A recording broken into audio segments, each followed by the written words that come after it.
Ladies and gentlemen, welcome to a Saturday edition of the PB Podcast. Silas Knowles, aka Robert Knowles, aka the ZB Pirate, coming at you with another edition of the PB Podcast. Yesterday, we talked with Dr. Eric Youngman, definitely on our 31st episode. We passed that 30th milestone, so we went to 31. Today, something I think is a really interesting topic that I think we all need, given our current state of education, that we all need to look at. We all need to think about and be constantly aware of. So definitely something we're going to talk about today. First things first is get the business side out of the way. This is for pushboundconsulting.edu. We are an educational consulting firm that specializes in random different types of professional development, virtual as of right now, hopefully, fingers crossed, in person as time goes on. So if you are looking to find that perfect professional development for your school, if you're an administrator, superintendent, teacher, and you're aware that your school is looking for it, please reach out to pushboundconsulting.com. You can contact me on Twitter at ZBPirate, on the Facebook page, everything else. And we can, get you the right people to be in contact with to talk about what's going on when it comes to our offerings of professional development. Also, this is Facebook live stream, YouTube stream. We are also on Anchor and Spotify. I will be putting out those links later. If you're more of an audio person and not a video person, I like listening to podcasts in the car and books in the car. So definitely it's something we need, we can go through. So today, my brother John's on here. John, how you doing, sir? Good. How are you, Silas? And basically very good. So Colin, we're talking from Montana, and obviously John said all 8 of them in Montana are doing very well. Because I've never been out in Montana before. But John, before we get started, introduce yourself to everyone. Who are you? What is your status in education right now? What makes you you? All right. Well, thank you. Yeah, I come live here today from Corvallis, Montana. It is about 40 minutes south of Missoula, Montana, in western Montana, in this beautiful valley called Bitterroot. And got mountains on both sides. It's a beautiful valley. Actually, I'm only about 10 minutes away from where they're filming the show Yellowstone. Wow. So yeah, in fact, the people living right next door to me they work with all the sound and effects. So it's kind of interesting to talk with them. So my name is Jon Konen, and I'm a superintendent here in Corvallis School District. Roughly a school district between 12 and 1,300 students, and about the 25th, 26th largest school district in Montana. We don't have very many. We have about 4 classifications of school districts in Montana, and we're in the second classification. So I have 3 schools. I have a elementary that's right around 410 students. Middle schools were about 370, and a high school that's right around 480. And so that's kind of what the makeup is. I have 3 different schools, and it's in a small little community. It's kind of interesting. Our community is an unincorporated little town, absolutely beautiful with the mountains on both sides. But there's only 400 people or so, 300-400 people that live in our little community, and then we draw 12 to 1,300 students from around the area. So 12 buses. Get kids into school from all around us. So you can kind of see our district is pretty extensive. Very good, very good. So one day I was on Facebook and I saw John and I belong to the same groups on Facebook, Men in Education. Big shout out to brother Hal Bowman, another good brother out there. But, there was this interesting article and, it caught my attention. Because, when you're in Facebook groups with everybody else, you tend to, put some more merit on it because, that's your people, that's your tribe. And John has a very interesting story that being a superintendent of schools, he just actually got through a battle with COVID-19. So, first things first, John, how are you right now? Like, are you're past it? Are you past the threshold? Is it out of your system?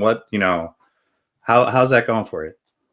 The 2 symptoms I still have that's pretty persistent is get headaches on and off throughout the day still, and then this exhaustion piece.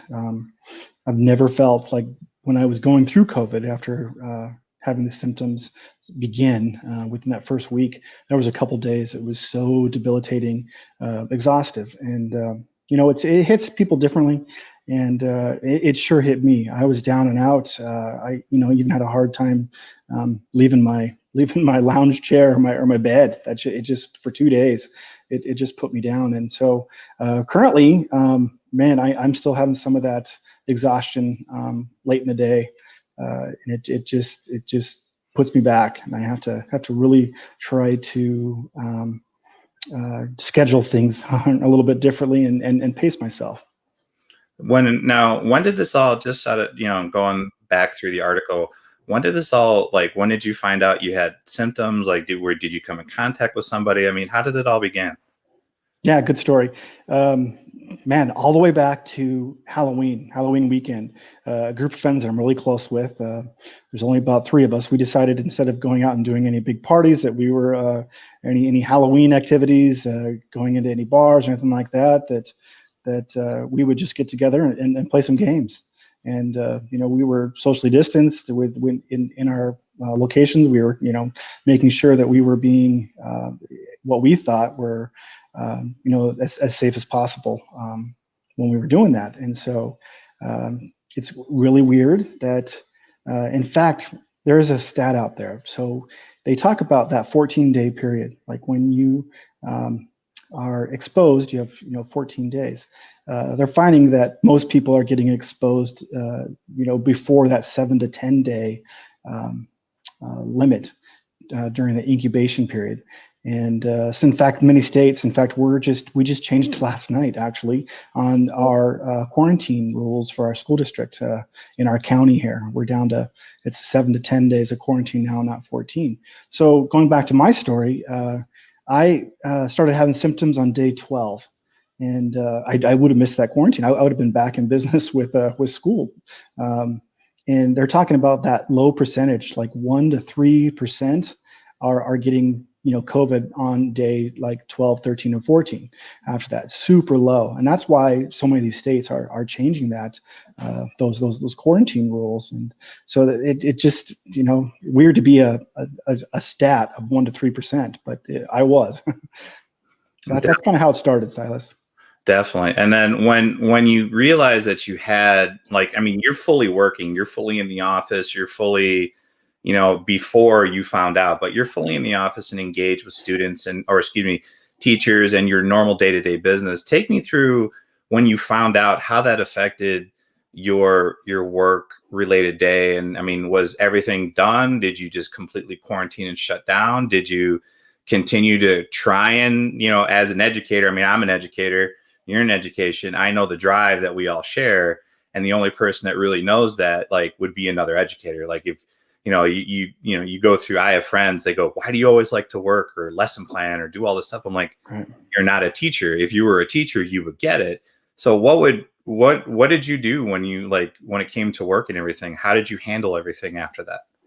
Yeah, there's a piece to this that I think that we're not talking about enough, and we need to. And it's almost like this guilt shaming, especially in education, but this guilt shaming with COVID. And I'll hit it a couple different times, I guess, in throughout today's interview. But just this piece, I think that, I was upset with at first, because as soon as I found out that my friends had it on a Monday night, I knew Tuesday I had a cabinet meeting, I had an administrative meeting, I had a school board meeting, and those were all face-to-face meetings. And so I would have exposed my whole entire leadership team, everybody. I would have exposed them in the same room. We all mask up when we do that, but I would have exposed all them and our school board. And so I had to make that decision on Monday night, Tuesday morning to get everything to virtual. And so we just moved everything over to virtual, all those meetings, and I stayed home, and I continued to work. So I had not had any symptoms yet. Again, remember, it's day 12. So this is the Monday, 8 days after. And so here's another problem that we're finding with COVID in different counties is that reporting back from the county health departments is so late that some of these people are back to work and they're already exposing other people, and they're not getting results, quick enough to be able to do that. We know that there's not enough testing out there to be able to do that. And so I'm on day 8, day 8, and I'm having to quarantine. And so I quarantine and start working from home, worked completely all the way until Friday. About Friday afternoon, I started, I had like my first symptom. I started getting aches and chills. And I'm like, oh boy, what is this? And then in the next 3-4 days, I hit, you look at that list of COVID stuff, of all the symptoms, I could check them off. It was just amazing that I am, in education, working with all these families and kids and staff, and we're talking about symptoms all the time. And most of these people are getting 2 symptoms, maybe 3 symptoms is all, and they're getting COVID. Even had some kids that are asymptomatic, they never got any symptoms, and yet they were positive. And yet some of us, either because of we have compromised immune systems, or I just get to be that lucky 1 to 3%, like I talked about, and I hit every single symptom on that list. Loss of smell, loss of taste, chills, headache. All the rest of the stuff you don't want to talk about that goes with having the flu, and you name it. It was so awkward. And so as soon as I started getting those symptoms on Friday, I decided to go into the clinic Saturday morning and get tested. And so went in, got tested in the clinic, and they told me in the clinic 3 to 5 days that they'd give results back. Lucky enough, guess who got the results? That was looking through the list of on people on Sunday of all the people on there, and she saw my name right away. Well, county health nurse, because I work with her every single day on that. Because in my county, pretty super controversial with COVID. The school districts do everything. In fact, we are, just one level of being deputized. I mean, that we even had those discussions. Do we deputize all the superintendents in our county so they can do all the quarantining? So our county attorney worked with our county health department and determined that, we can use the word recommend. And then if anyone, fights that piece, then we can go back to the county, and then they give out the letter that says you're required to quarantine. So we've been working with families and doing all pieces of it.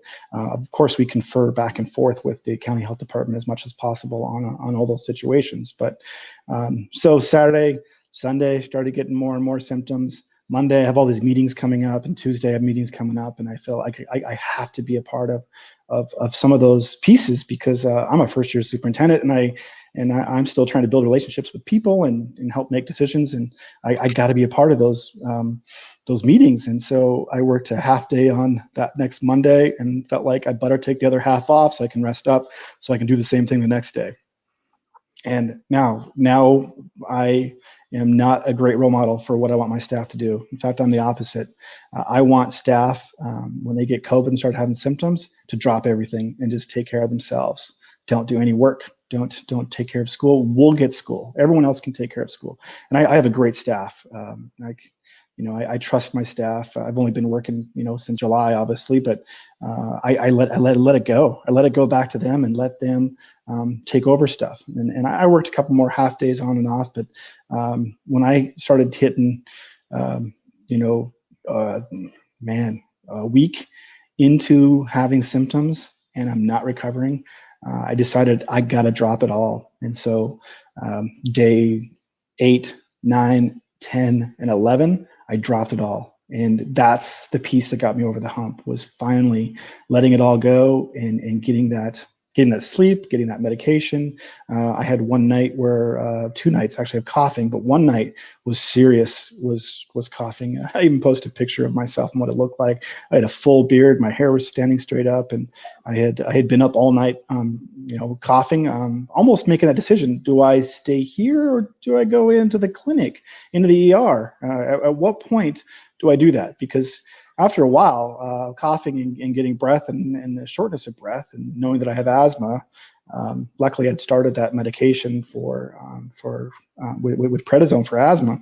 That run I think definitely helped, because whenever I get the flu, I have to be on prednisone every time, it seems. And so I decided to stay here, and I battled through that piece of it, and the coughing got better, but there was coughing the next day also. But I'm just glad that didn't persist and keep going, that piece of it. So that's kind of where I was at through that piece. Then it was right before Thanksgiving, and so I got down to only having exhaustion and the headache piece, and was able to at least enjoy Thanksgiving, and then I've only had those two symptoms, since. So that's kind of my story on that end of it. But going back to that topic on guilt shaming, there's a lot of times where I felt guilty about not being able to do my job, not being able to give support. I had evaluations planned, meetings with other administrators, and I had to give all that up. I had one-on-one meetings with board members. I had to cancel all those. There's so many pieces to that, and so I bring that up because I felt guilty about it, and no one really shamed me on that piece of it, which was great. I shamed myself, but I have talked with some of my staff where they have been guilt shamed. Some of my early staff members that were positive earlier in September, October, had other parents, had other people that had made comments to them and made comments to their kids that they had COVID so early. There's even one district that's close to us that the very first case, that it almost sent their whole homecoming into either postponed or canceled it. And that person received a lot of guilt shaming on COVID. And that's the thing, when I felt like I've been doing, especially in school and doing everywhere else, and going into stores, and whenever I'm in public, wearing that mask, washing my hands, doing my job, trying to do it as best I can. I decided not to have a huge Halloween and go out anywhere, and just be with some close friends that I've been with all the time. And then that happens. And so that's the piece I guess I really want to hit. I don't think we're talking about it enough. So, and that's the thing is first of all, no one can make you feel guilty for wanting to take care of yourself. I mean, it's that serious that, you shouldn't have, but I get it. I mean, if I was, even as a teacher, if I take a day off, for a doctor's appointment or a medical reason, or one of my daughters has to do something or something like that, I feel horribly guilty, because you never want to get a sub. I mean, that's the number one is like, you always, because number one, that sub is not going to be as good as you. I'm sorry. And all educators will back me up. That sub is not you. 2, you might lose a day of productivity. And 3, it just personally, you have so much involvement and engagement, and you're so bought in to what you're doing. It's just, you feel guilty walking away from it for something personal. But, with your story and everything else, I mean, I get why you felt guilty, but you should, going forward, you now have that story. And I'm glad you brought it up, because I was going to ask you, because that was in your article, that you shouldn't be feeling guilty or be guilt shamed, because it's just, this is serious. I mean, you were literally like, did you feel that you were deteriorating fast, or was it just, because that's the one thing I really wanted to ask you. It's like, people say, well, it's just like the flu. And I'm guessing you've had the flu before. Is this 10 times worse than the flu? Is this just on the same level? I mean, you've experienced it now. I mean, what can you say about that? Like, is this worse than the flu? Is this 10 times, like, in your eyes? Yeah. So the last time I got sick was almost 2 years ago, which is amazing. I haven't been sick for almost 2 years, knock on wood. I had influenza A, and it knocked me out of my job for about 8 or 9 school days. And it hit me pretty hard. And I had the cough. We were worried that it was turning into pneumonia. And I almost had to, I actually went to the doctor 2 different times to get support with that. I had to get on prednisone, obviously, and all that. And that was, I could almost feel and predict those symptoms. Like, Yep, I know what's going to happen. This is what's going to happen. I've had flu before in years past, and I'm going to cough. I'm going to have to sit up and sleep sitting up, and I've got to keep garbage by me, unfortunately, because got to keep working on the phlegm so it doesn't get into your lungs and go down in there to make you cough worse. But so it's kind of, I wouldn't say that it was so much worse than COVID, but it was so unpredictable. Like I was not ready. Each day, I didn't know what was going to happen. I didn't know which symptom I was going to get. We have, a checklist for parents that they look at before they allow their student to come to school. They're the first line of defense before a student comes into school. They go through that checklist. Do you have a temperature? Or do you have a runny nose, a cough, or any cold symptoms? All those type of items that you would check off before you send your kid to school. I was hitting those differently almost every day. I didn't know what was going to hit me the next day. It was so unpredictable, I guess, is the piece. And there are people out there that, I have another friend in my last school district. She's hitting day 40 on it, and she's still not up to par. It's not being able to get back to her job and like she was.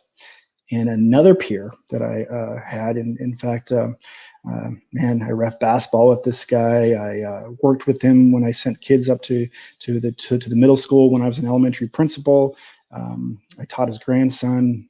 Just so many connections. He coached my kids in basketball and sports, and so and he's in his late 60s. And it made the state news. It was on all the news, newspapers, but he died recently of COVID. And as a superintendent, as an educator, it makes us think about, what type of mitigation strategies are we doing in our school? Are we doing enough? And man, we have to keep that at the forefront. We have to keep those discussions going all the time. If you get stagnant and keep, especially with our numbers increasing like they are, I think we're doing a disservice to our kids and our families and our school if we're not continuing to talk about mitigation strategies. What else can we do? Are we doing enough? And a lot of times you look at metrics and data to make your determinations, and sometimes data doesn't tell the whole story. It's the qualitative part and talking with people. How's my staff doing? How we have so many, like a couple times we had to do some closures in elementary and middle school this fall, strictly because of one was because of the number of kids quarantined, but also looking at the number of staff that have been missing. And so when we're hitting a third of our staff being out, is so difficult when you almost defeat the purpose of your mitigation strategies when you start pulling people from all over and possibly doubling up classrooms. And you don't want to do that. And so you have to determine how many kids are you going to have at home compared to the number of kids that you have in class too. So there are so many pieces to this pandemic that we need to keep talking about. I'm not saying we're doing it right. I'm not saying we're doing it exactly the way it should be, but I think we do a better job when we continue those conversations. Definitely. Now, there are some naysayers. There are some people out there, and I'll say it straight out, without saying names. My school in particular, there are some educators out there that don't believe COVID exists, don't believe that this is real, don't believe that this is a real thing, and it's fake news. It's all this other stuff. And I'm sure you've seen this as well over social media or other news platforms. What do you say to those people? What would you say to those people that think this is all fake? Like, what would you tell them? So, Silas, you're actually going to get a story within a story here, because I'm in a unique location. I absolutely love my school district. I love my area. I just moved down here. I can't think of another place to be right now. I am so happy to be here. In the same sense, we're in a pretty conservative place. And as you know, COVID has unfortunately turned into a political piece to every decision that you make. Every time you do some type of mitigation strategy, politics plays a part. Who is it going to affect and all that? And so, unfortunately, I'm in the school district, we are required by the state to enforce a mask mandate, all throughout the schools, from all grades, K to 12. And it is super controversial in our area. And so what's unique about my area, Silas, is that we have this place called the Rocky Mountain Lab. We also have a GlaxoSmithKline research laboratory here too. And so the Rocky Mountain Lab is one of the top 2 labs in the nation that work on infectious diseases. And they've been working on COVID for since it came out. And so super educated, community that knows a lot about COVID. But in the same sense, we haven't been able to keep anybody in the county health department. There's been a lot of controversy between our county commissioners and our county health department when they shut down our county fair. Unfortunately, and I can talk about it because it's in the newspaper. So I'm not, repeating anything that isn't true, that wasn't stated, but there are actually death threats towards our health officer in our county because of that shutdown of that and how she was handling COVID at the time. And so she quit. And so from July until September, I went through 3 different county health nurses. Because partly because of controversy and how much controversy there is as a county health department, but we really talked. We even sent a letter from our school board to the county commissioners talking about supporting the public health department and making sure that that they understood that we need the county health department to help make these decisions. In no way or form do we want to be making these medical decisions because we're a school district. We have a school nurse. But how do we make these decisions on quarantining and the number of students that are infected and what we do about it, and that close contact pieces and all that contact tracing piece. And we wanted support from the county health department. So we do have one now. She's in place and she's been doing a fantastic job. The health officer, it's a doctor. Has decided to come back, and she's staying on until someone else gets hired. And so we're in a super controversial area of Montana. I'm sure there's lots of places all over Montana that are like this too, and probably across the nation as well. And so as a superintendent, you have to be cognizant of that, and you have to understand, how first and foremost, how you're going to keep kids safe, how you're going to keep your staff safe. And we're constantly talking about that piece of it. In the same sense, it's been very hard to, wouldn't say educate our community, but to keep talking about this with our community, keep having those conversations with our communities through our school board about, what we're doing to keep kids safe. And yes, we're coming back. We're one of the school districts, one of the counties that all of our schools in our county came back full. Like we all came back 5 days a week in person. And the county next to us, a lot of the schools are in a hybrid model where kids are only coming back for 2 days a week. And so when we do that, you're obviously your staff and students are more exposed and have that possibility. So most of our cases, I'd say in the high 90% have all been brought in. And that's the tough piece. When all of our cases are all brought in, it's a community piece that we got to keep talking with our community about. We've seen maybe 5% of our transmission of COVID on campus, and from kid to kid or from adult to adult or whatever inside of our school. And that can be hard to determine as well, but that goes back to, we have an unbelievable school nurse who has worked so hard with families, and we've been so lucky too with families. Families have come forth and let us know that they're positive and that they were a close contact before they ever get before it ever comes from the county health department, and that piece has helped us be proactive with being able to put these mitigation strategies in place.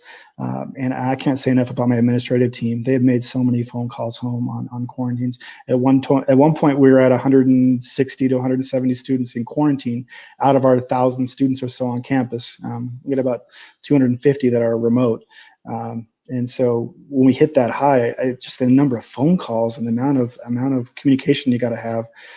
At one time, we quarantined about 80 people all at once, and all the administrative team was in on a Sunday because it was our first time we had to really quarantine that number of kids in one time when we did the contact tracing. And we sent out an automatic email through Infinite Campus to all of our families, and it was not what we wanted. We all wanted to make those individual phone calls, but before, there was no way to be able to get all those phone calls done before Monday, and so we had to do it in that aspect. And since then, we haven't done it that way. We've made the phone calls. We've been lucky enough. We've only had to quarantine, maybe 10 to 15 students at a time, or you may be a classroom at the elementary that's about 20 students or so, and being able to make those personalized phone calls.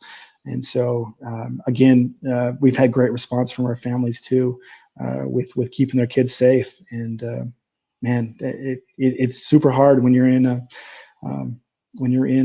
area that may or may not, believe in masks or believe in all those mitigation strategies. Yeah, I'm in Illinois, and we have it's a very highly politically charged state where you go down the street and you can have conversations with 5 people and get 5 different opinions about the whole situation. Like one's on this side, one's on this side, one's in the middle, all over the place. So it's a really highly debated topic. If you were to say, because hopefully with this podcast, we have the ears of educators, family members, administrators, superintendents like yourself. If somebody that's listening was to, unfortunately, we never wish this on anyone, knock on wood, but if they were to contract this, what would your first suggestion be to them to get through this as an educator? What would be your first suggestion to them to get through this quickly, effectively, and not worry about anything? What would be your first thing to tell them? You're saying they've contracted it, they're positive, and what would they do first? Well, what would they do first? Yeah, drop everything. They need to take care of themselves. The hardest piece is being able to tell our staff, the faster you take care of yourself, the sooner you can take care of others. I mean, that's the whole analogy on an airplane, right? Put your air mask on first before you can put anyone else's air mask on. And that's the same concept right now. I think when if a staff member were to get it, that's exactly what I tell them is take care of yourself first. Go see your health provider, get any medication that you might need, and take care of yourself and monitor yourself. So really look at that, especially if you have autoimmune stuff. Like myself, I was doing my pulse ox all the time, looking at my oxygen level. When I'm hitting 95, 96, I'm doing all right. And when I got down that night where I was coughing a lot, when I was hitting 92, I know in my own mind, when I hit 91, 90 and below there, I better be making either a phone call or be driving in or get into an ER. I mean, I just know for myself when that oxygen level gets that low, I have to take care of myself. So a lot of people have those, oximeters. They can use them. They're not very expensive, and I think that's kind of good to have on hand if your family hasn't had it, and you have asthma in your family or any type of autoimmune stuff. I think that's something you could have on hand and track that. Definitely. Jon, I do appreciate you. Is there any social media or anything you're working on right now you want to plug and put out there for the people? So like social media other than my district or stuff that I'm working on myself? Well, social media, like a lot of people use Twitter and Facebook and everything else that, your own personal stuff, if you want to put out there. Cause for instance, I had, a particular gentleman who would do Twitter and have his educational rants. So we put his stuff out there as well. But anything you want to put out there for anyone to follow you and what's going on in the educational world in Montana? That'd be great. I do have my own children's book out that deals with social emotional learning, and it's my Facebook page is Principal Reads, and it deals with a kid that has some behavior problems and how a principal can deal with it differently than what may have been done in the past. And it actually is a guide for parents and educators. It's got 17 steps in it that the principal uses within the book, and it's Benjamin's trip to Principal Reed's office, not his first. So kind of deals with me. It's in Barnes and Noble, and It's also on Amazon and a lot of other places as well. And I was that kid. I was that kid that got into trouble a lot, and I was lucky enough to have some good principles, and I've been able to be connected to some great mentors as well. So, thanks, Silas. Excellent. I appreciate it, brother. So today, great conversation. I appreciate, Jon, you sharing your story. I know it'll be helpful to somebody out there. We're all dealing with this in one way or another. If we're not, sheltering in place, quarantining, whatever the case may be, this is affecting everyone on so many different levels. So I do appreciate you. I appreciate what you do. And please feel better, because I know you're still experiencing some symptoms and everything else. So please take it easy. It's a pretty serious thing. So, definitely we wanted to talk to you and give you the opportunity to kind of share it. I know it was in the newspaper, but to kind of share it with everyone. So we do appreciate you. At Pushing Boundaries, pushboundconsulting.com. This is the PB Podcast.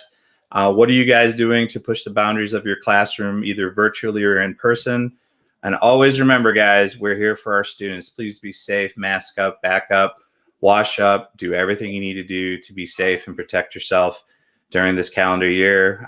We just hope we can come out the other end of this and, come back to some type of normalcy. So everyone be good. Jon, we'll talk to you soon, brother.